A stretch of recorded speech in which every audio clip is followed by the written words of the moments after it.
Welcome to Empathy Led, a show about empathetic leaders, organizations, and brands.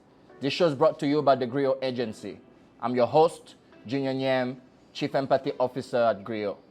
Today, I'm standing in my favorite place in Matthews, North Carolina, the Loyalist Market. And I have the immense pleasure for this first episode to interview the owner. I'm going to let him introduce himself, but stay tuned for this wonderful episode.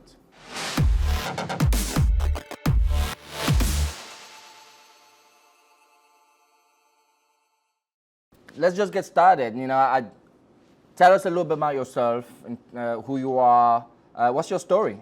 Yeah, my name's Chris Sottile. I'm the owner of the Loyalist Market in downtown Matthews. Grew up in Pittsburgh, Pennsylvania, kind of where I first fell in love with good food and cheese and cured meats.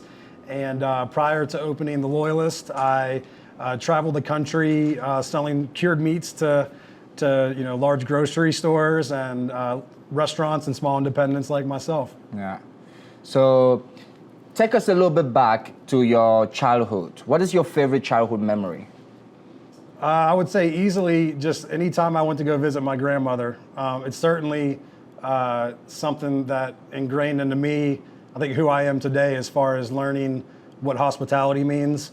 And I was born in Roanoke, Virginia, which is where she lives. And there's just a sense of love, I think, every single time I'd walk in that door and she'd have something, made for me or ready to go. And just the way she made you feel, it's something I'll never forget, and it's something that I always try to emulate. Oh, that's amazing. Tell us a little bit about your family structure, parents and siblings, if you have any, and how was it growing up in that environment? Yeah, so pretty much, normal middle-class family. I was an airline baby, so we moved around a little bit. Born in Roanoke, Virginia, moved to Lansing, Michigan for a year, back to Roanoke, Virginia. Went to kindergarten, first grade in Winston-Salem, North Carolina, and then second grade on, grew up in Pittsburgh. For the most part, grew up in a single parent home. My father wasn't really there, so it was mainly, for the most part, myself, my mom, and my sister, and my younger sister, and my mom taught me what hard work meant. She taught me, even though it was just the three of us, what family meant, and she was always there for our events and sporting events, and so she was a very, very strong role model in my life, for sure. Yeah. So tell us a little then about the transition from traveling the country, selling, the meats that you're talking about. Like, what was the deciding factor or the moment when you knew you wanted to start your own thing? Well, I always wanted to do it. I say, like, on our website, like, when I walked in, there's a place called Pennsylvania Macaroni Company in Pittsburgh, and it's an old school Italian market that's been there for, I don't know, probably like 75, 80 years. And I just remember the first time walking into that place, I was 7 years old, and I was like, this is what I want to do when I get older. And I know that sounds like it's crazy, but I always had that dream. And I'm going to say about 10 to 12 years ago, wrote a business plan for an Italian market, and I had no experience in the industry, but I really wanted to go for it. And, went to banks and all this kind of stuff, and just nobody gave me the time of day. And so it always stayed in the back of my mind. So prior to the job I had before this, taught myself how to make cheese and charcuterie at home. So I set up a curing chamber had pig intestines laying out on my kitchen counter while my wife was like, just please leave. And so taught myself how to make cheese and charcuterie, went to work for a food distributor for several years, then went to the charcuterie company. And traveling the country, I kind of just picked off my favorite things of what I saw at places like what we are. And eventually I just said, I think I'm dangerous enough to kind of go for it. I always had that drive to want to be a business owner, and just went for it one day. Yeah. So why North Carolina? Why Matthews? How did you pick this place, this community? Yeah, so I went to the University of South Carolina, and I met my wife, who's from South Carolina. Had always had every plan of going back to Pittsburgh when I graduated, and and realized that this was about as far north as she was willing to come. She wanted to stay near her family and that kind of stuff. So similar sized city as far as Pittsburgh and Charlotte goes. We thought there was going to be a lot of opportunities here for us as far as jobs and that kind of thing go. And so that's, not much of a story other than that. I was forced by my wife. All right. Well, this is always a good thing, and I'm sure you thank her for having chosen this community. So tell us about the name, which, by the way, I really, really love. But how did the name come to be, and what does it mean? Yeah, so the Loyalist Market, it's loyal to authentic food. We want to be able to partner with people that are doing, pasture-raised, organic, humanely raised, that kind of stuff. And then loyal to local. So if we can find people that do that are our neighbors, that's who we want to align ourselves with first and foremost. And then loyal to our community. So, obviously, some of the things that we've done within, Matthews and Charlotte. But we didn't want to just be a business that took your money. I wanted to be, a business and a leader that people looked up to. It wasn't just about a transaction. It was about creating community, creating relationships. That's amazing. In my work as a brand strategist and with the company that I own, we always tell our clients that great brands have one singular idea that stitches together everything that they do. And the moment I walked in here, I saw the name and I became a regular customer, I could just see how clearly you guys stitched Loyalist and loyalty as the through line, as the big idea that drove every decision that you made, that drove the culture, that drove the way you guys interacted with the customers. And that was one of the many, many things that really attracted me to this place and to you and to what you guys are doing here. And this has become, for my wife and I, our favorite spot and our date night. This is actually the wine that we typically get when we come here on Wednesday. Every Wednesday. Every Wednesday, this is the spot. So. Well, thanks. Yeah. So I'm sure you've had it, but I wanted to share with you a little bit of the joy that we get here every week. Okay. And cheers. Yeah, cheers. Thank you for having us. And you started this place, and shortly after that, COVID hit. Right. So how long have you guys been open before COVID? So a couple years. We opened we opened in October of 2017, and so about 2.5 years before COVID hit. Okay.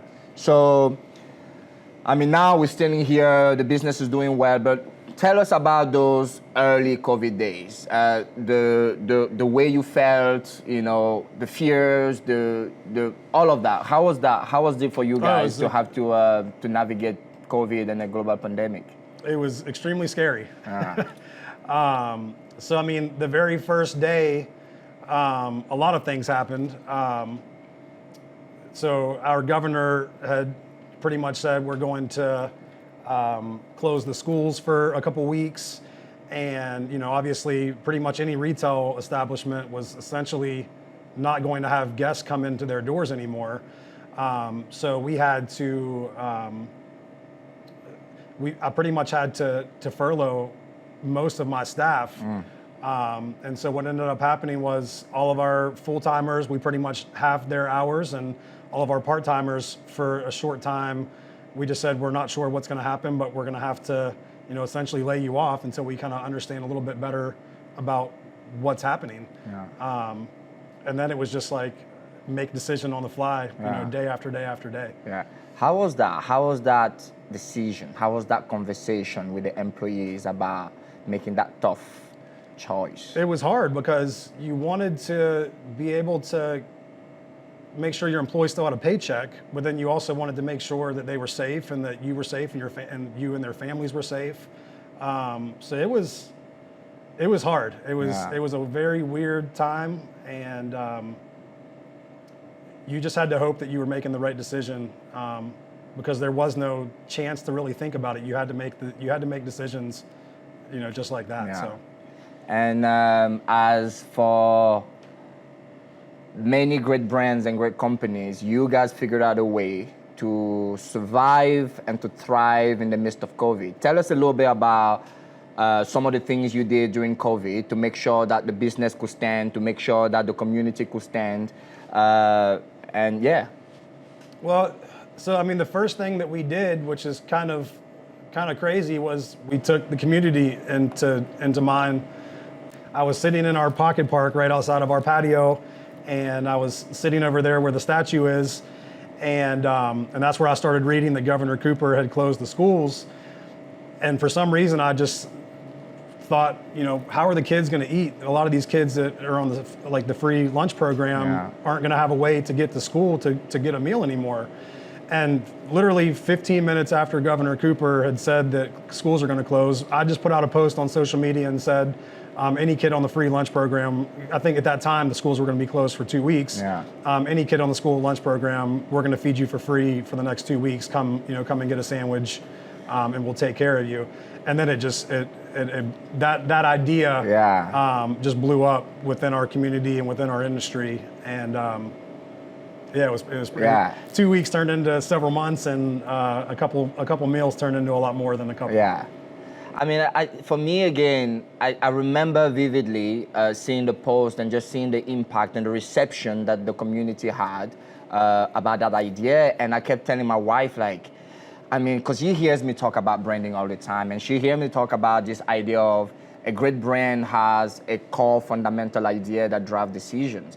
And I was like, I don't know if this guy is doing it intentionally, but this is a wonderful opportunity for him to show in action what it means to be a loyalist to the community. Yeah. And I think that's one of the many things that I felt, at that time, and I'm sure the community also felt. What are some of the other things from a business standpoint that you guys did to stay afloat and to be able to navigate the global pandemic? Yeah, well, so our dining room turned into a distribution center at this point. Media post just said, hey, if you guys want to donate, any money, we'll take every penny of it and put it towards these kids' lunches. Again, thinking we were going to do it for 2 weeks. The goal was to raise $10,000 and do it over a couple-week period. We raised over $50,000 in about 36 hours. Wow. And ended up getting about 14 or 15 other restaurants in Charlotte involved. And so all of these restaurants, we kind of just quadranted it out, northeast, north, south, east, west. Here's some places to go get a meal if you need it. And then, over the course of, and so this ended up going on for months. Over the course of months, we ended up finding, people that got laid off from their jobs within the industry started to become delivery drivers for us. They would pick up anything that was left over from each individual restaurant, pick it up, and then take it to low-income neighborhoods. And at the end of, I think it was, the course of about 3 months, we ended up doing about 14,000 meals. So it was wild. And then talk to us about the burger thing. How did that come to be?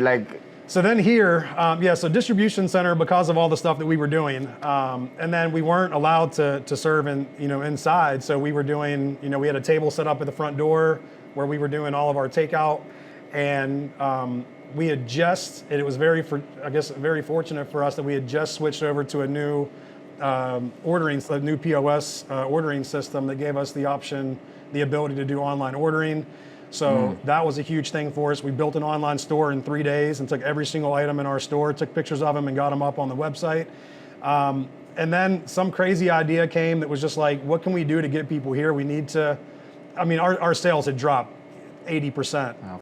And I was just what are we going to do? Are we going to be here a month or two later? And the idea came to let's start serving burgers on Saturday. Cook it over a wood, like you would if you were going camping. Buy some local beef from a farm, up near Asheville, and maybe people will show up.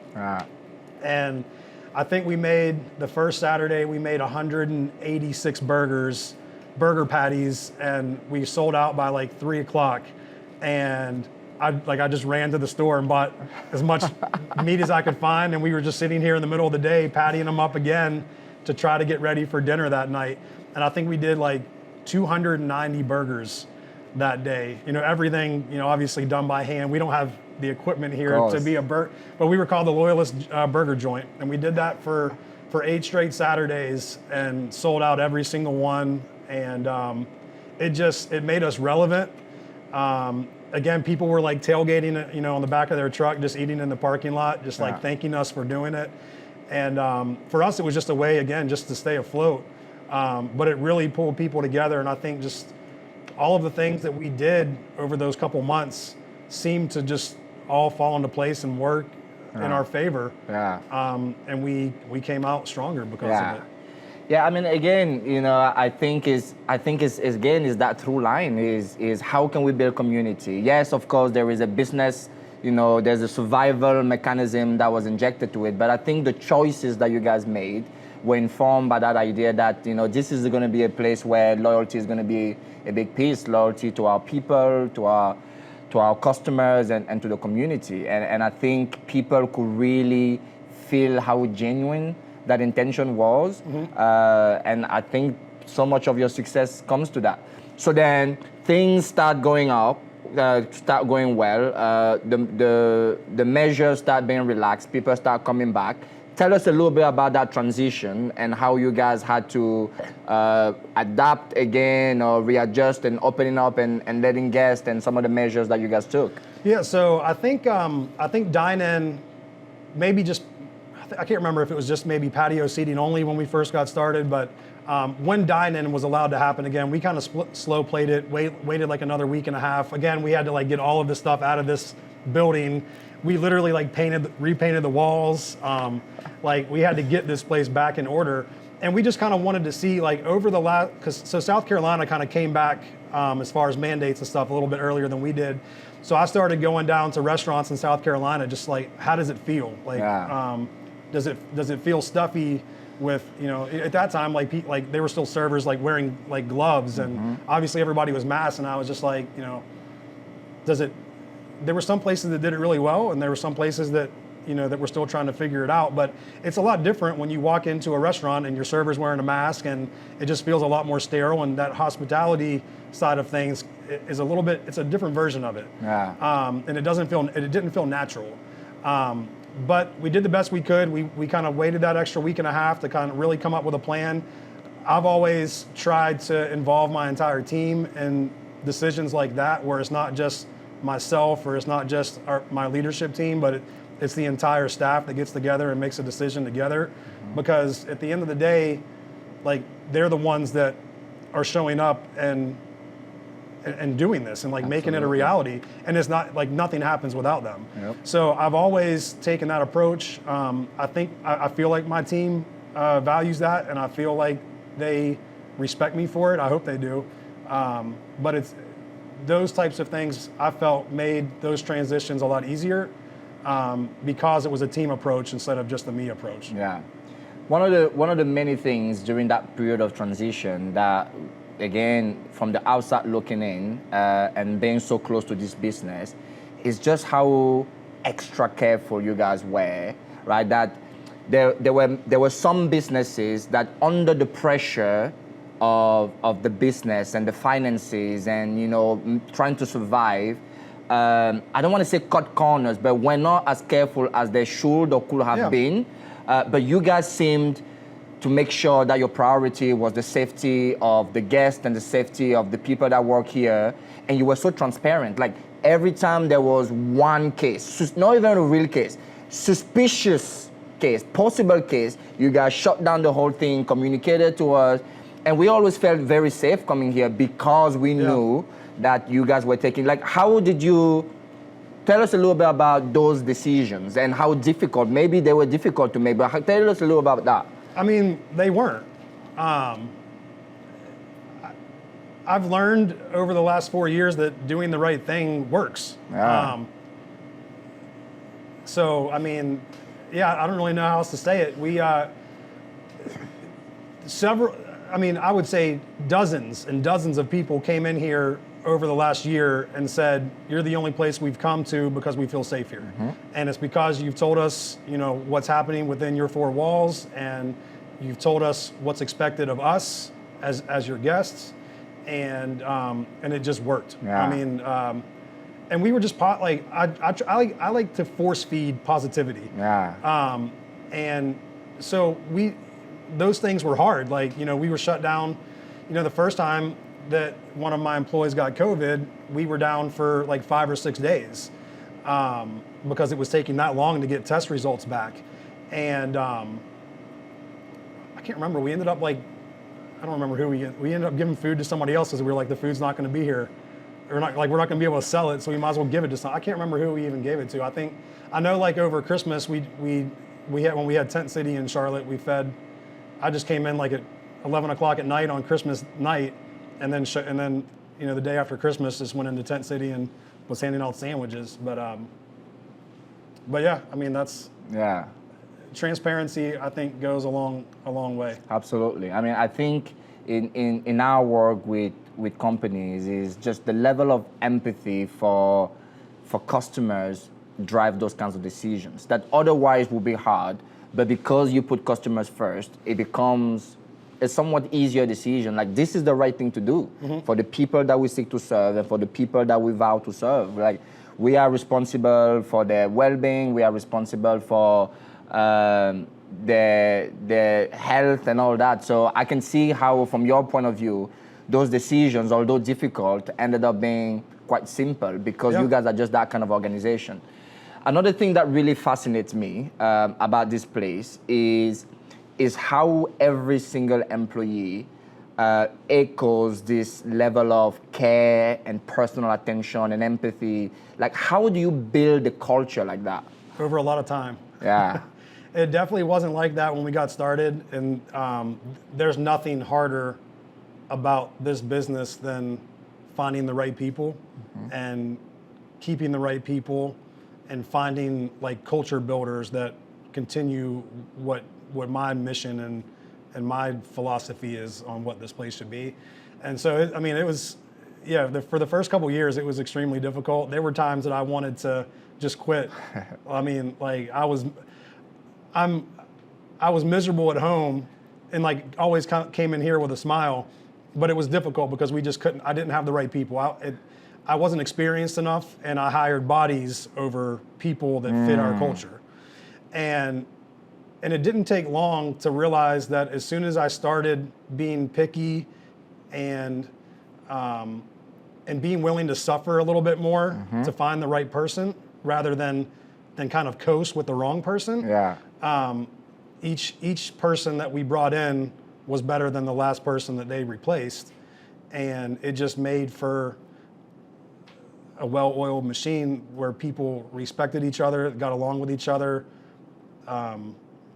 These guys like hang out, and I know like a lot of places like, coworkers hang out with each other and that kind of thing, but it's just a different vibe here. It is. Everybody that works here, primarily everybody that works here, really drives that culture home, and especially the people, our front of house people that interact with our guests, 100% are meant to be here. Yeah. So you talk a lot about the right person. Like, who's the right person to work here? What is the loyalist culture that they have to understand and they have to embody and they have to carry forward? I mean, first and foremost, it's somebody that understands the definition of hospitality, and it's somebody that always wants to put a smile on people's face and somebody that wants to please others. You can't work in this business and be good at it without wanting to please other people.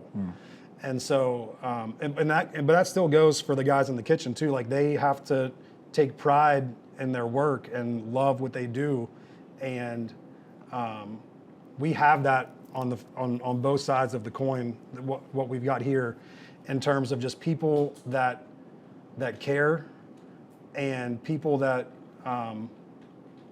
again, just like they buy in and they want to share that same vision that I've got for this place. Yeah. So that was on the employee side, but I know you guys have, 30 minutes before you guys open, there was a line wrapped around this building. Yeah. So you guys have developed somewhat of a cult following at this point, it seems like. So based on your interaction with your loyal customers, like, who's a loyalist in your mind? I guess that's a hard question. Again, these are people that share our vision. They're people that buy into what we're doing. So trying to think of the best way to explain it. I mean, that's it. Our guests are just as good to us as we are to them. Yeah. And it's really unique. It's weird. It is. How good our guests are. And like when we hire somebody new and they've been here for like a week, like it's like one of the first things that everybody says is just like, why are they so nice? And it's just, there's a reciprocal attitude between us and our guests that has worked from day one. Yeah. And it's just about getting to know them. Like most of the people that come in here, like, you know, we know your name when you walk in. Yeah. And they probably know that, like, they don't even have to ask what you want. Nah, they just they bring, never do. They just bring it. They just bring it. They know to that you. we like water with no ice, and like, I mean, it's there. Yeah. And yeah. And so, and you're one of hundreds. And I don't know, like, they're just really good at what they do. And again, we've tried to nurture that and make it like, you're not just here to bring, people come here for the experience. Yeah. Like, we have really good food, yes. We have really good drink, yes. But like, people come for the experience. They come to like, feel like they're, like, we appreciate, like people feel like they're wanted when they walk in the door. Mm-hmm. And I'm sure there's plenty of places around town that do that, but I know there's plenty that don't. And I know why people come back here. It's because of that, like 100%. Yeah. So a lot of the things that you mentioned are things that I talk about all the time with our clients. And I think that listening to you almost seem obvious, right? They seem so intuitive to you. So what advice would you have to like a young entrepreneur who aspires to build, not even necessarily an entrepreneur who aspires to build the kind of culture that you guys have here, because culture is important to any sustainable long-term business, to build the kind of raving customer base that you guys have here. Like, in your mind, what are the ingredients of that success? People. That first and foremost, there's no question. Like, find good people, don't settle, and find people that want to go on that journey with you. Yeah. I remember in my last, so I worked in a sales job, and I was always like frustrated when I couldn't get a deal done because I'd feel like there was a person within that transaction that set us back. And I was always like, well, when I start my own business, I'm not going to have to worry about people again. It's just everything's going to be on me. And I couldn't have been more wrong. Yeah. Like, nothing happens without surrounding yourself with good people. So I would say that first and foremost. And then, I mean, maybe some people do it for money, and that's fine. And I'm sure if that's what drives you, then do it. But I think you have to be passionate about what you do. Yeah. And I'm certainly passionate about our product. I'm certainly passionate about our concept, and I'm certainly passionate about the community. And that's, again, like, I was reading my business plan just randomly the other day. I just read the first paragraph of it, and like everything that I had set us out to be, 4.5 years ago when I wrote it, like, we're pretty much, it was like, we're a mission-based business that's going to focus on these things. Yeah. And 4 years later, like, we've stayed true to it. So that's it. I mean, that's the power of having a mission. That's the power of having a vision. That's the power of, building a company that's built on purpose. And again, those are some of the things that we try to emphasize with our customers. There's no brand building that starts without those building blocks, without core values, without the right mission and the right vision.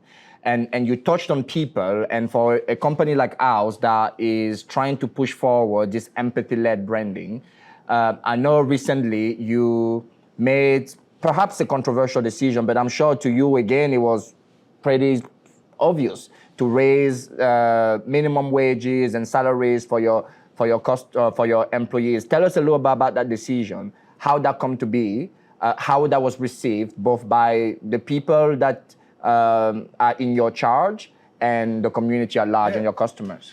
And I think, like, one more thing between people and passion, I think the other thing is authenticity.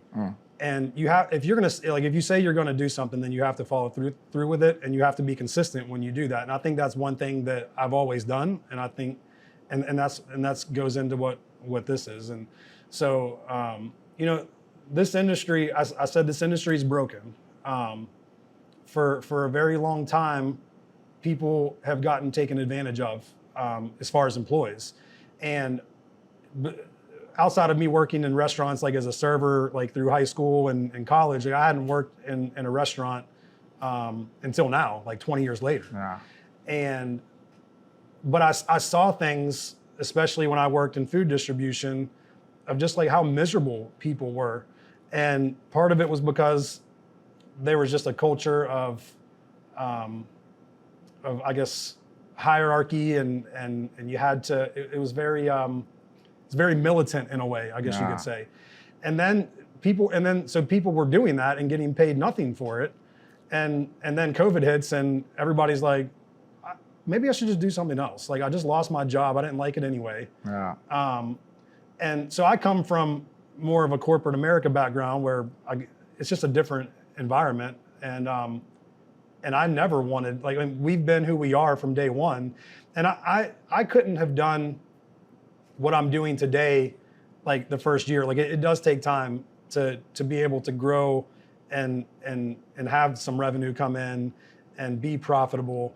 But I think once you hit that point, I think you owe it to your team to give that back. They got you there to begin with. I guess, what was it? I guess it was last week we started.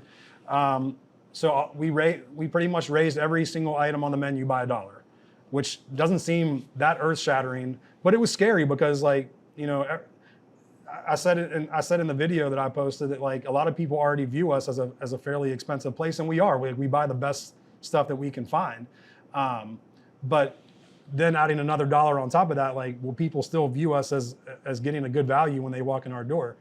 And but at the end of the day, like, I didn't think it was going to be that earth-shattering to people, but it was going to be for my employees because they were going to get a lot out of it.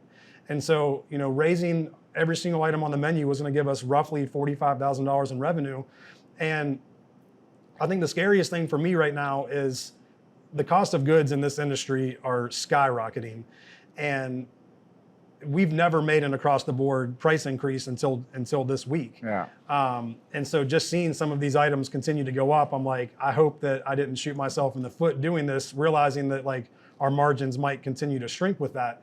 But I'm hoping that it comes back to us in volume with what we're doing, because our guests are going to get that much better of an experience, because we're going to continue to have the best employees. Yep. And the best employees that we already currently have hopefully will be that much happier and that less stressed and that kind of thing. So every full-time employee got a $2 an hour raise, which, you know, equates to over $4,000 a year. Wow.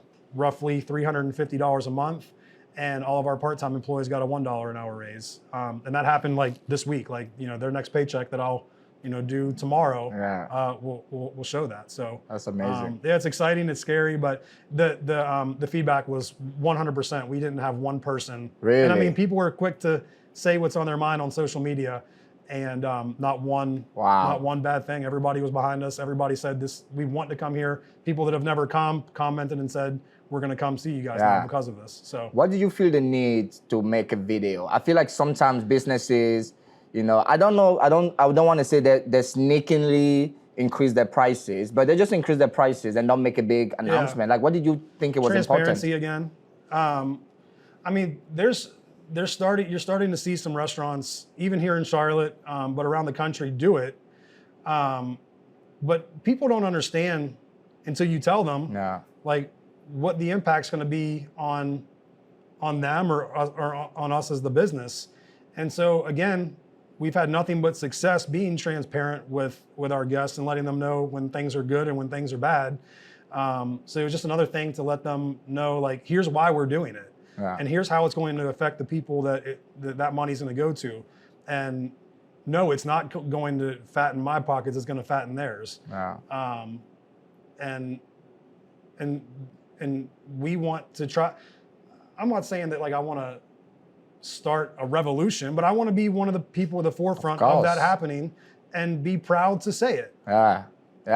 I mean, everything we've talked about, and, you know, I already knew that you will be the perfect first guest for this podcast, but this conversation just solidified tenfold the decision to have you on as the first podcast, because everything you've talked about in this conversation, are the things that we try to encourage our clients to do, that we are trying to lead the way on like, this is the way to do it. The level of transparency, the level of care and empathy, the level of passion required to do your best work and to do right by the people that you employ. And, those are the things that for leaders like you seem so obvious, but you and I know that it's not the norm. No. It's not the norm. So this is one of the many reasons I wanted to have you on the show. Tell us a little bit then, I know we don't have a lot of time left, like, what is in the future for I know you have a clear vision for this place, and so far,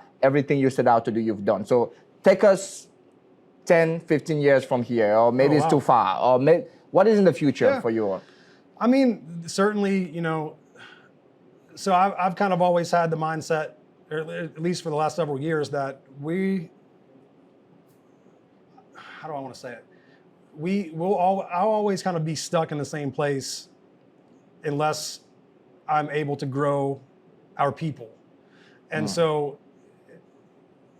ideally, like, we open up a second location and start giving our staff ways to grow with the business, and give them opportunities to have an ownership stake in the business, and promote people from dishwasher to cook to manager, that kind of thing. And it's not possible, really. We're small. I mean, we're a small place, and so ideally, we open up a second location, and hopefully more behind that. Obviously, now is a kind of a scary time with with staffing and that kind of thing. We've been very, very fortunate here. I think because of our culture that we haven't been hit so hard from that standpoint. But opening up a new place is going to be a little bit different. Yeah. But yeah, I think you can only grow as fast as you grow your people, and that's kind of that's been on my mind for the last several months. So we'll see how we go into 2022. We've started having those conversations between myself and my two managers as to what we might look like in the future.